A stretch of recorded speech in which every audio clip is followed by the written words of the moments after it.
Hey guys, Fire here from InDepth Gaming, bringing you another game review in 3 minutes or less. This time we're checking out Paper Flight Super Speed Dash. This game is developed and published by EpiXR Games and released on October 7th, 2022 for a price of $9.99. This game is pretty much just like every other EpiXR kind of flight game, except instead it's a little different if you've played Airy or any of the Murder Diary games or other games none the like. The controls are pretty much exactly the same, except for the difference in the game is instead of just flying around and collecting a couple different points, you're going to be flying around popping balloons, filling up your little energy bar down below, and then finding and attacking these little sort of like boss balloons by hitting A button to use your boost and dash through. Outside of that, that is pretty much entirely the whole portion of the game. You're just going to be speed dashing through, popping balloons, going from level to level. There's 12 levels, and it's going to take you roughly about an hour and a half to 2 hours to complete this game. Now, do I not like this game? Do I like this game? Honestly, this is a game that I don't hate. I've always enjoyed these EpiXR games because they're nice, just relaxing games, but these aren't games that are going to have a whole lot of meat to them. They're games that you're just going to be playing because you want something to be casual with. Now, compared to the other games, such as my personal favorite in these kind of series that EpiXR Games has done before, Murder Diaries is definitely my favorite one that they've ever released.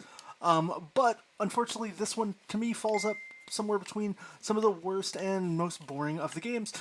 Visually, these games always look really great to me. They're always more of an art style showcase and what somebody can do as far as visually creating a game rather than just a game to play.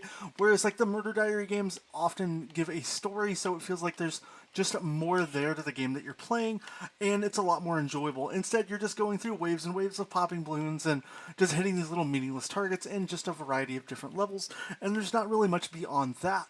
As far as soundtrack to the game, there's always this nice little narrative, but it honestly at times seems very recycled from prior games. If you've played most of the other games like Airy, like I said, the Murder Diary games and others like this, they're usually pretty fun. I enjoy them. They're nice and relaxing, but these aren't games that you're going to go way out of your way for to play. They're games that you're just going to casually be experiencing because you want just something relaxing to play during the day.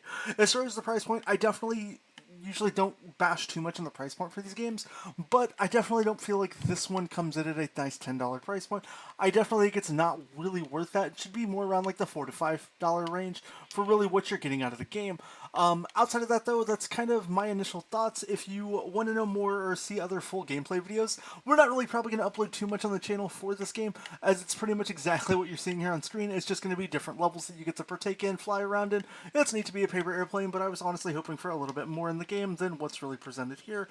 So as far as an opinion of buy, sell, pass, I'm probably going to recommend that you pass on this one. If you've never played any of the other EpiXR games, I definitely think Murder Diaries are some of the best ones.